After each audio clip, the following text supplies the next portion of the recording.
Hello दोस्तों, आप सभी का स्वागत है आपके अपनी यूट्यूब चैनल रीजनिंग विथ राजा पर। तो कैसे हैं आप लोग? मैं ऐसा करता हूं जहां भी होंगे बहुत ही मस्त होंगे। चलिए आज आप सबके लिए पुनः से एक नई वीडियो लेकर के आ गया हूं और आज इस वीडियो में हम लोग बात कर रहे हैं क्लास 10th के साइंस ऑब्जेक्टिव प्रश्न के बारे में। लेकिन क्लास 10th के साइंस ऑब्जेक्टिव प्रश्न में आज मैं फिजिक्स का ऑब्जेक्टिव प्रश्न लेकर आया हूं जो कि बहुत ही महत्वपूर्ण होने वाला है आप सभी के लिए। तो मैं आप सभी से निवेदन करना चाहता हूं कि प्लीज़ अगर चैनल पर नए हैं तो चैनल को सब्सक्राइब कर लीजिए और बेल आइकन को भी ऑन कर लीजिए, ताकि जब भी मैं इस तरह की वीडियो लाऊं तो सबसे पहले आपको नोटिफिकेशन मिले और आप सबसे पहले वीडियो को देख सकते हैं। चलिए हम लोग क्वेश्चन की ओर बढ़ते हैं। देखिए आज का पहला क्वेश्चन आपको नजर आ रही होगी। देखिए आज जो भी क्वेश्चन हम बात करने वाले फिजिक्स चैप्टर 1 का पूरे 65 क्वेश्चन लेकर आया हूँ। तो अंत तक वीडियो में जरूर बने रहिएगा, तभी आपको कुछ समझ में आएगा और आपके लिए बहुत ही महत्वपूर्ण होने वाला है। क्योंकि आप अगर क्लास 10th में आ गए हैं तो प्लीज़ शुरू से अच्छे से पढ़ाई कीजिए, बहुत ही मजा आएगा आपको अंत तक। लेकिन चलिए हम क्वेश्चन की ओर बढ़ते हैं। देखिए आज का पहला क्वेश्चन आपका स्क्रीन पर नजर आ रहा होगा कि प्रकाश की किरण गमन करती है क्या? प्रकाश की किरण गमन करती है। तो मैं बता दूं इसका आंसर होगा ऑप्शन नंबर ए, सीधी रेखा में। प्रकाश की किरण क्या करती है? गमन करती है सीधी रेखा में। Option number A is the right answer. हम लोग नेक्स्ट क्वेश्चन की ओर बढ़ते हैं, जो कि आपको क्वेश्चन नंबर 2 नजर आ रहा होगा। थोड़ा सा इसको जूम करते हैं। देखिए क्वेश्चन नंबर 2 आपको नजर क्या आ रहा होगा कि प्रकाश का वेग, ध्यान से आपको देखिएगा कि प्रकाश का वेग न्यूनतम होता है। प्रकाश का वेग न्यूनतम होता है। ऑप्शन नंबर डी, कांच में। Option number D is the right answer. हम लोग नेक्स्ट क्वेश्चन की ओर बढ़ते हैं, जो कि आप सबके लिए बहुत ही महत्वपूर्ण होगा, आपके एग्जाम के लिए भी बहुत महत्वपूर्ण होगा। तो इस तरह से अंत तक जरूर बन रहे हैं, वीडियो को थोड़ा भी स्किप नहीं किया जाए, क्योंकि टोटल 65 ऑब्जेक्टिव क्वेश्चन केवल और केवल एक ही चैप्टर से लेकर आया हूँ। तो आपको बहुत ही मजा आने वाला है, देखिएगा ध्यान से आप लोग। अब देखिए 3 नंबर क्वेश्चन क्या बोला है। 3 नंबर क्वेश्चन बोला है कि मोटर गाड़ी के चालक के सामने लगा, मोटर गाड़ी के चालक के सामने लगा रहता है। अब कैसा दर्पण लगा रहता है इसके बारे में हम लोग से पूछा जा रहा है इस क्वेश्चन में। तो आपको इसको ध्यान देना होगा कि इसका आंसर होगा ऑप्शन नंबर बी, उत्तल दर्पण is the right answer. Option number B, उत्तल दर्पण इज द राइट आंसर। हम लोग नेक्स्ट क्वेश्चन की ओर बढ़ते हैं, जो कि हम लोग के लिए आ रहा है 4 नंबर क्वेश्चन में। अब ये 4 नंबर क्वेश्चन क्या बोला है आप ध्यान से देखिएगा कि मोटर कार क्या है? मोटर कार के हेडलाइट में किसका प्रयोग होता है? मोटर कार के हेडलाइट में किसका प्रयोग होता है? तो मैं बता दूं इसका राइट आंसर होगा ऑप्शन नंबर सी, अवतल दर्पण is the right answer. Option number C, अवतल दर्पण इज द राइट आंसर। हम लोग नेक्स्ट क्वेश्चन की ओर बढ़ते हैं, जो कि 5 नंबर क्वेश्चन आ रहा है हम लोगों के लिए कि समतल दर्पण द्वारा बना प्रतिबिंब होता है। समतल दर्पण द्वारा बना प्रतिबिंब होता है। मैं बता दूं इसका right answer option number B, काल्पनिक is the right answer. Option number B is the right answer. Next question की हम लोग बढ़ते हैं, जो कि क्वेश्चन नंबर 6 में आ रहा है। क्वेश्चन 6 में क्या बोला है कि लेंस की क्षमता का ऐसा ही मात्रक होता है। लेंस की क्षमता का ऐसा ही मात्रक होता है। तो मैं बता दूं इसका राइट आंसर ऑप्शन नंबर ए, इसका राइट होगा dioptre is the right answer. Option number A, dioptre is the right answer. Next question की ओर बढ़ते हैं हम लोग, जो कि क्वेश्चन नंबर 7 में आ रहा है। क्वेश्चन नंबर 7 में क्या बोला है क्वेश्चन कि प्रकाश की किरणें का पथ दर्शाने वाले चित्र को कहा जाता है। प्रकाश की किरण का पथ दर्शाने वाले चित्र को कहा जाता है। तो मैं बता दूं इसका राइट ऑप्शन नंबर 7 का ऑप्शन नंबर ए, किरण आरेख इज द राइट आंसर। किरण आरेख is the right answer. Next question की ओर हम लोग बढ़ रहे हैं, जो कि क्वेश्चन आ रहा है हम लोगों के लिए 7 के बाद अब 8 में। 8 में क्या बोला है कि टू डायोप्टर क्षमता वाले लेंस का फोकसांतर होता है। 2 डायोप्टर लेंस क्षमता वाले लेंस का फोकसांतर होता है। मतलब बता दूं इसका आंसर होगा option number D, 50 centimetre is the right answer. Next question की ओर हम लोग बढ़ रहे हैं, क्योंकि हम लोगों के लिए आ रहा है क्वेश्चन नंबर 9 में। क्वेश्चन नंबर 9 क्या बोला है आपको देखिए ध्यान से कि किसी उत्तल लेंस का फोकसांतर 50 सेंटीमीटर है तो उसकी क्षमता होगी। किसी लेंस का फोकसांतर 50 सेंटीमीटर है तो उसकी क्षमता होगी। मैं भी तुरंत क्वेश्चन लिखा जिसका होगा option number D, 2D is the right answer. क्या? 2D, 2 dioptre is the right answer. Next question की ओर हम लोग बढ़ रहे हैं, क्योंकि हम लोग के लिए आ रहा है अब 10 नंबर। 10 नंबर क्वेश्चन में क्या बोला है? प्रकाश के किरण के समूह को कहते हैं। प्रकाश के किरण के समूह को कहते हैं। अब पता लगाना है कि प्रकाश के किरण के समूह को क्या कहते हैं। तो मैं बता दूं इसका राइट आंसर होगा ऑप्शन नंबर बी, किरण पुंज is the right answer.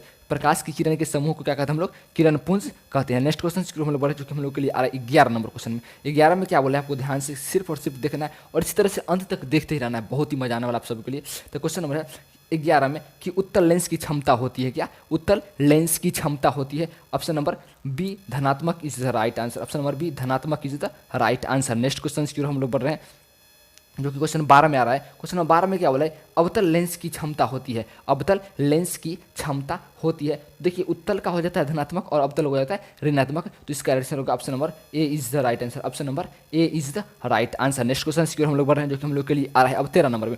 13 number क्या बोला है कि उत्तल लेंस को कहते हैं, उत्तल लेंस को कहते हैं, ऑप्शन नंबर ए अभिसारी lens is the right answer, option number A अभिसारी lens is the right answer. Next question की ओर हम लोग बढ़ रहे हैं, जो कि हम लोग के लिए आ रहा है 14 नंबर में। 14 में क्या बोला है कि अवतल लेंस को कहते हैं। अब क्या उत्तल लेंस को अभिसारी कहते हैं, तो इसमें देखिए आपकी अब अवतल लेंस को हम लोग क्या कहते हैं, तो अवतल लेंस को अपसारी लेंस कहते हैं, option number C is the right answer, option number C is the right answer. Next question की हम लोग बढ़ रहे हैं, जो कि हम लोग के लिए आ रहा है 15 नंबर में। 15 नंबर क्वेश्चन क्या बोला है कि निम्न में से कौन सा पदार्थ लेंस बनाने के लिए प्रयुक्त नहीं किया जा सकता, कौन सा पदार्थ जो लेंस बनाने के लिए प्रयुक्त नहीं किया जा सकता, इसके बारे में हम लोगों से पूछा है। तो ऑप्शन नंबर डी मिट्टी is the right answer, option number D is the right answer. ये क्वेश्चन बहुत बार एग्जाम में पूछा चुका है, तो प्लीज इस क्वेश्चन को अच्छे से आप लोग याद कर लीजिएगा। नेक्स्ट क्वेश्चन की हम लोग बढ़ रहे हैं, जो कि हम लोग के लिए आ रहा है 16 नंबर में। 16 नंबर क्वेश्चन क्या बोला है कि किस दर्पण से हमेशा वस्तु से छोटा प्रतिबिंब बनता है, किस दर्पण से हमेशा वस्तु से छोटा प्रतिबिंब प्राप्त होता है या बनता है। तो मैं बता दूं इसका right answer option number B उत्तल दर्पण is the right answer, option number B उत्तल दर्पण is the right answer. Next question की ओर हम लोग बढ़े, जो कि हम लोग के लिए आ रहा है 17 नंबर में। 17 नंबर क्वेश्चन क्या बोला है कि किसी दर्पण से वस्तु का 12 प्रतिबिंब बनता है, किस दर्पण से वस्तु का 12 प्रतिबिंब बनता है, इसके बारे में हम लोगों से पूछा जा रहा है। देखिए उसमें क्या था हम लोग के लिए उत्तर, इसमें स्वाभाविक सी बात है कि इसमें हो जाएगा ऑप्शन नंबर बी अवतल इज द राइट आंसर, तो option number B is the right answer. Next question की ओर हम लोग बढ़ रहे हैं, जो कि हम लोग के लिए आ रहा है 18 नंबर में। 18 नंबर क्वेश्चन क्या बोला है प्रकाश के परावर्तन के कितने नियम होते हैं, प्रकाश के परावर्तन के कितने नियम होते हैं। तो मैं बता दूं इसका राइट आंसर होगा option number B 2 is the right answer, option number B 2 is the right answer. Next question की ओर हम लोग बढ़ते हैं, जो कि हम लोग के लिए आ रहा है 19 नंबर क्वेश्चन में। 19 में क्या बोला है कि जब प्रकाश की किरण हवा से कांच में प्रवेश करती है तो मुड़ जाती है, जब प्रकाश की किरण हवा से कांच में प्रवेश करती है तो मुड़ जाती है अभिलंब के निकट, अभिलंब के निकट, option number B is the right answer. Next question की हम बढ़ रहे हैं, जो कि हम लोग के लिए आ रहा है 20 नंबर में। आप लोग ध्यान से देखिए 20 नंबर में क्वेश्चन क्या पूछ रहा है कि फोटोग्राफी कैमरा का अभिदृश्यक होता है, फोटोग्राफी कैमरा का अभिदृश्यक होता है, ऑप्शन नंबर ए उत्तल लेंस की तरह। हम लोग बढ़ते हैं नेक्स्ट क्वेश्चन की ओर बढ़ते हैं, जो कि हम लोगों के लिए आ रहा है अब 21 नंबर में। अब 21 नंबर क्वेश्चन को आप लोग ध्यान से केवल देख करके उसको याद करने की कोशिश कीजिएगा। देखिए साइड मिरर क्या है, साइड मिरर के रूप में प्रयुक्त होता है। ये सभी क्वेश्चन आप लोगों के लिए बहुत ही आसान होगा, लेकिन मैं बता दूं कि एग्जाम में बच्चे लोग क्या करते हैं कि आसान क्वेश्चन को ही ज़्यादातर गलत करके आते हैं, तो आपको ये सभी क्वेश्चन को अच्छे से रिविजन कर लेना है। तो क्या है कि साइड मिरर के रूप में प्रयुक्त होता है, साइड मिरर के रूप में किससे प्रयुक्त करते हैं, तो मैं बता दूं इसका right answer option number B side mirror के रूप में, ऑप्शन नंबर बी उत्तल दर्पण इज द राइट आंसर। क्या होगा option number B is the right answer. Next question की ओर हम बढ़ रहे हैं, जो क्या बोल आ रहा है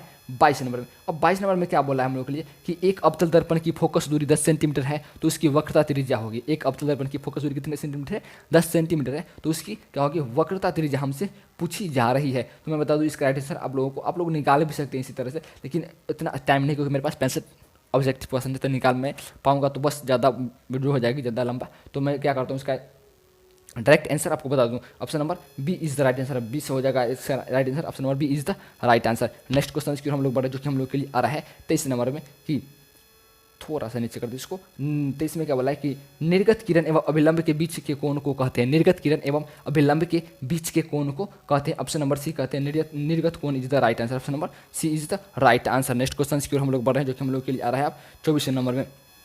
24 क्या बोला है आप लोगों को ध्यान से देखना है कि सरल सूक्ष्मदर्शी में किसका उपयोग होता है, सरल सूक्ष्मदर्शी में किसका उपयोग होता है। तो मैं बता दूं इसका right answer option number D उत्तल, ऑप्शन नंबर डी उत्तल दर्पण उत्तल lens is the right answer. Next question की ओर हम लोग बढ़ रहे हैं, जो कि थोड़ा सा अच्छा क्वेश्चन आपको हमको लग रहा है कि किस लेंस के द्वारा क्या होता है कि किस लेंस के द्वारा सिर्फ काल्पनिक प्रतिबिंब बनता है, किस लेंस के द्वारा सिर्फ काल्पनिक प्रतिबिंब बनता है। तो मैं बता दूं इसका right answer option number B अवतल दर्पण इज द राइट आंसर, अवतल दर्पण इज द राइट आंसर। हम लोग नेक्स्ट क्वेश्चन की ओर बढ़ते हैं, जो कि हम लोग के लिए आ रहा है 26 नंबर में। 26 नंबर में क्वेश्चन बहुत ही महत्वपूर्ण होने वाला है आपके एग्जाम की दृष्टि से, तो अच्छे से इसको अटैम्प्ट जरूर कीजिएगा। अगर आपको आता है तो इसका आंसर आप लोग जरूर कमेंट में बताइएगा। लेकिन मैं बता दूं इसका आंसर जरूर आपको कि परावर्तन के नियम से निर्धारित होता है। क्या होता है, परावर्तन के नियम से निर्धारित होता है, परावर्तन कोण और अपतन कोण इक्वल टू से मतलब कि option number B is the right answer. हम लोग नेक्स्ट क्वेश्चन की ओर बढ़ते हैं जो कि हम लोग के लिए आ रहा है अब 27 नंबर। 27 में क्या बोला है कि काल्पनिक प्रतिबिंब होता है, काल्पनिक प्रतिबिंब होता है, ऑप्शन नंबर ए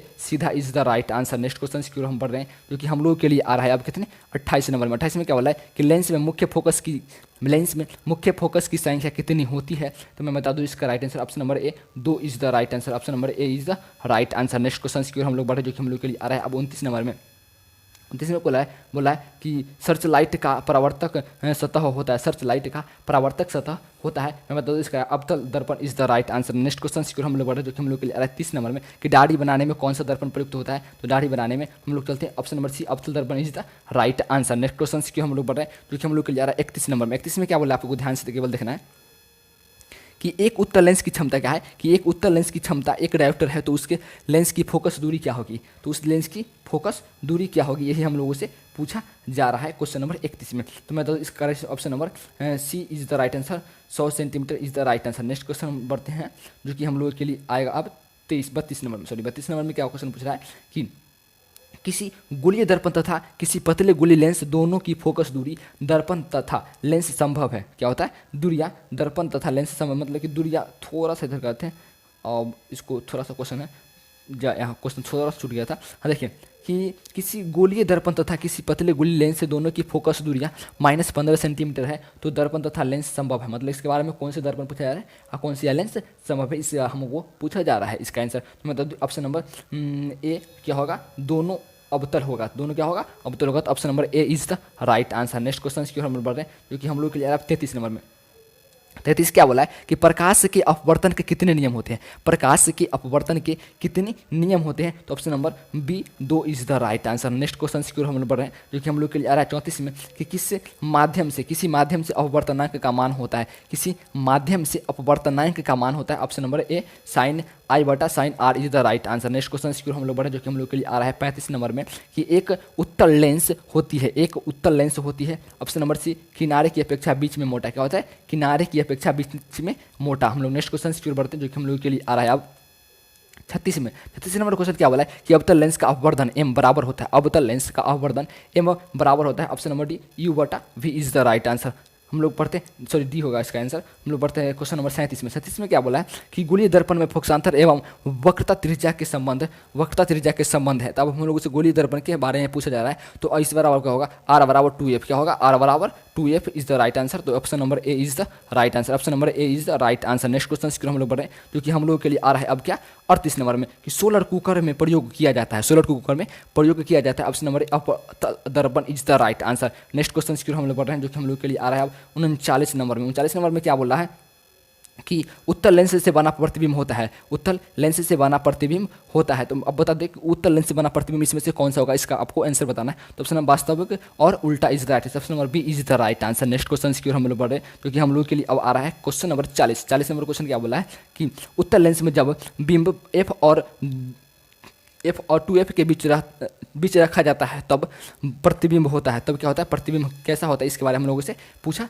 जा रहा है। तो 40 का ऑप्शन नंबर ए 12 और वास्तविक is the right answer, option number A is the right answer. Next question की हम बढ़ रहे हैं जो कि हम लोगों के लिए अब आ रहा है 41 नंबर में। 41 नंबर में क्या बोला है कि दो वक्रीय पृष्ठों से घिरा ठोस माध्यम को कहते हैं, दो वक्रीय पृष्ठों से घिरा ठोस माध्यम को कहते हैं, तो इसका ऑप्शन नंबर सी गोलीय lens is the right answer, option number C is the right answer. Next question की ओर बढ़ते हैं जो कि 42 नंबर में कि वह गोलीय दर्पण जो बाहर की तरफ वह गोलीय दर्पण जो बाहर की तरफ वक्रित हो कहलाता है। अब क्या कहलाता है, जो कहलाता है उसके बारे में हम लोगों से पूछा जा रहा है 42 नंबर में। ऑप्शन नंबर सी उत्तल दर्पण is the right answer. Next question की ओर बढ़ रहे हैं जो कि हम लोग के लिए अरब 43 नंबर में कि गोलीय दर्पण के परावर्तन पृष्ठ के केंद्र को दर्पण का कहा जाता है, तो मैं इसका राइट आंसर बता दूं, ऑप्शन नंबर बी ध्रुव is the right answer. Next question की ओर बढ़ते थोड़ा सा स्पीड चलने की कोशिश करते क्योंकि क्वेश्चन ज़्यादा है और वीडियो लंबा ना हो इसके कारण, समझ गए। तो नेक्स्ट क्वेश्चन की हम लोग बढ़ रहे हैं जो कि हम लोग कह रहे हैं किसी लेंस द्वारा उत्पन्न अपवर्धन का ऐसा ही मात्रक होता है, किसी लेंस द्वारा उत्पन्न अपवर्धन का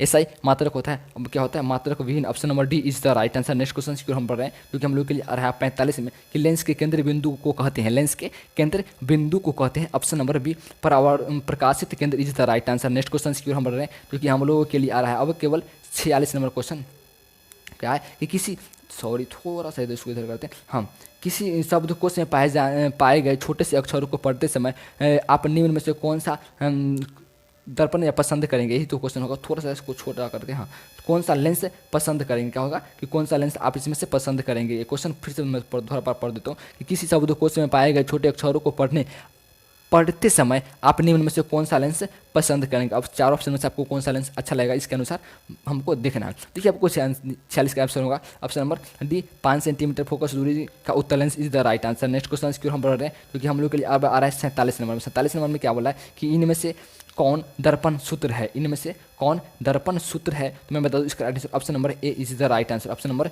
ए is the right answer. Next question की ओर हम पढ़ रहे हैं, जो कि हम लोगों के लिए अब आ रहा है क्वेश्चन नंबर 48 में। 48 में क्वेश्चन क्या बोला है कि गोली दर्पण, थोड़ा सा नीचे करते हैं। गोलीय दर्पण का वक्रता केंद्र को किस अक्षर से निरूपित किया जाता है। गोलीय दर्पण के वक्रता केंद्र को किस अक्षर से निरूपित किया जाता है, तो ऑप्शन नंबर ए सी अक्षर से निरूपित किया जाता है। हम लोग नेक्स्ट क्वेश्चन की ओर बढ़ते, जो कि हम लोग के लिए आ रहा है अब 49 नंबर में कि निर्वात में प्रकाश की चाल क्या होता है। निर्वात में प्रकाश की चाल, इसके बारे में हम लोगों से पूछा जा रहा है। तो मैं बता दूं इसका right option number A 3 × 10⁸ metre प्रति second is the right answer. Next question की ओर हम लोग बढ़ते हैं, क्योंकि हम लोगों के लिए आ रहा है अब 50 नंबर में कि दंत विशेषज्ञ मरीजों को दांत का आवारा प्रतिबिंब देखने के लिए किस दर्पण का उपयोग करते हैं, किस दर्पण का उपयोग करते हैं। तो मैं इसका राइट आंसर ऑप्शन नंबर ए अवतल दर्पण is the right answer. Option number ए अवतल दर्पण is the right answer. Next question की ओर हम लोग बढ़े हैं, जो कि हम लोग के लिए अब आ रहा है क्वेश्चन नंबर 11 में बोला है कि पतले लेंस की आवर्धन क्षमता होती है, पतले लेंस की आवर्धन क्षमता होती है। Option number A come is the right answer. Next question की ओर हम लोग बढ़े, जो कि हम लोग के लिए आ रहा है अब 52 नंबर क्वेश्चन में कि मोटे लेंस की आवर्धन क्षमता होती है, क्या है, मोटे लेंस की आवर्धन क्षमता होती है। ऑप्शन नंबर बी अधिक is the right answer. Next question की हम लोग बढ़े, जो कि हम लोग के लिए अब आ रहा है 53 नंबर में। छोटा सा इसको करते हैं। अब 53 नंबर क्वेश्चन क्या बोला है कि अवतल दर्पण के ध्रुव और मुख्य फोकस के बीच रखे बिंब का प्रतिबिंब कैसा प्रतिबिंब की प्राकृतिक होती है, प्राकृति होती है। तो मैं बता दूं इसका राइट आंसर होगा ऑप्शन नंबर बी अवसारी एवं सीधा is the right answer. Next question की ओर हम बढ़ते हैं, क्योंकि हम लोग के लिए अब आ रहा है 54 नंबर क्वेश्चन में कि उत्तर लेंस का प्रकाशिक केंद्र और मुख्य फोकस के बीच रखे बिंब का प्रतिबिंब की प्रकृति होती है, बिंब का प्रतिबिंब की प्रकृति होती है। तो मैं बता दूं इसका अवसारी एवं सीधा। ऑप्शन नंबर क्या होगा, B is the right answer. Next question की ओर हम लोग बढ़े, क्योंकि हम लोग के लिए अब आ रहा है 55 नंबर में कि अवतल दर्पण, थोड़ा सा निश्चित करते हैं। अवतल दर्पण के मुख्य फोकस पर रखे बिंब का प्रतिबिंब कैसा स्थिति, बिंब की स्थिति होती है। थोड़ा सा धीरे पढ़ते हैं। अवतल दर्पण के मुख्य फोकस पर रखे बिंब का प्रतिबिंब की स्थिति होती है। तो मैं बता दूं इसका right answer option number C अनंत पर is the right answer. Next question की ओर हम बढ़ते हैं, क्योंकि हम लोग के लिए अब आ रहा है 56 नंबर में कि उत्तल लेंस के मुख्य फोकस पर क्या है, उत्तल लेंस के मुख्य फोकस पर रखे प्रतिबिंब की स्थिति होगी। उत्तल लेंस के मुख्य फोकस पर रखा गया है वस्तु को, तो इसका स्थिति क्या होगा इसको हमको बताना है। तो ऑप्शन नंबर सी अनंत इज द राइट आंसर। हम लोग नेक्स्ट क्वेश्चन की ओर बढ़ रहे हैं, क्योंकि हम लोग के लिए अब आ रहा है 57 नंबर में उत्तल लेंस के मुख्य फोकस पर रखे बिंब का प्रतिबिंब स्थिति होगी। अब कहाँ बढ़ा है, लेंस के मुख्य फोकस पर रखे बिंब का प्रतिबिंब आप पूछा जा रहा है हम लोगों से, सॉरी अवतल का पूछा जा रहा है हम लोगों से। तो मैं बताऊँ इसका right answer option number B प्रकाशी केंद्र और फोकस के बीच is the right answer. Next question की ओर हम लोग बढ़ रहे हैं, क्योंकि हम लोग के लिए आ रहा है 58 नंबर में। 58 का क्वेश्चन का ध्यान से आपको पढ़िएगा कि अवतल लेंस के सामने अनंत पर रखे बिंब का प्रतिबिंब क्या होगा। आपको अवतल लेंस के सामने अनंत पर रखे गए हैं वस्तु को, अब उसका प्रतिबिंब कहाँ बनेगा इसके बारे में हम लोगों से को पूछा जा रहा है ये क्वेश्चन से के द्वारा। तो option number B focus is the right answer. Next question की ओर हम लोग बढ़ रहे हैं, क्योंकि हम लोगों के लिए अब आ रहा है 59 नंबर में कि अवतल दर्पण के सामने अनंत पर रखे बिंब का प्रतिबिंब स्थिति होगी।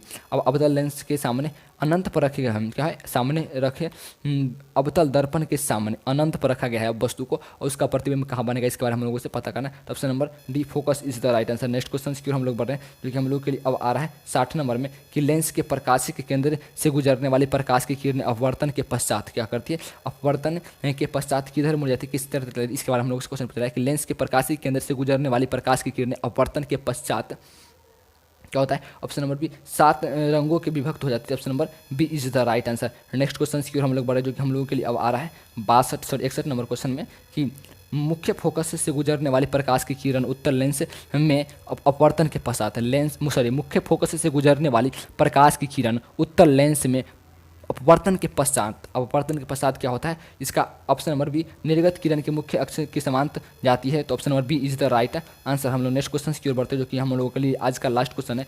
बहुत ही महत्वपूर्ण क्वेश्चन ये भी होने वाला है कि मुख्य अक्ष के समांतर आने वाली कोई प्रकाश की किरण अवतल लेंस के अपवर्तन के पश्चात, मुख्य अक्ष के समांतर आने वाली कोई प्रकाश की किरण अवतल लेंस के अवतल लेंस से अपवर्तन के पश्चात क्या होती है, ये डी निर्गत किरण मुख्य अक्ष से दूर चल जाती है। तो option number D is the right answer.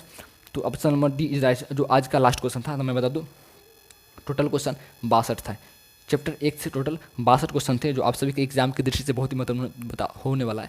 देखिए, मैं इतना स्पीड बढ़ाने का कारण क्या था कि थोड़ा सा वीडियो थोड़ा सा छोटा हो और आपको भी थोड़ा समय ना लगे, क्योंकि देखते हैं कि ज़्यादा वीडियो ज़्यादा लंबे हो जाती है तो बच्चे लोग देखते नहीं हैं और आधा देख करके छोड़ देते हैं। इसलिए मैं क्या करता हूँ कि थोड़ा सा स्पीड बोलने का कोशिश करता हूँ, इसमें थोड़ा सा इधर उधर हो जाता है। तो जब भी थोड़ा सा छूट गया होगा, थोड़ा सा गलत पढ़ाया होता है, इसके लिए सॉरी। आप अच्छे से देख करके, अच्छे से समझ करके आपको केवल क्या करना है, याद करना है। मैं भी थोड़ा सा सीख रहा हूँ और आप भी थोड़ा सा सीखने का कोशिश करें, बहुत ही मजा आने वाला है।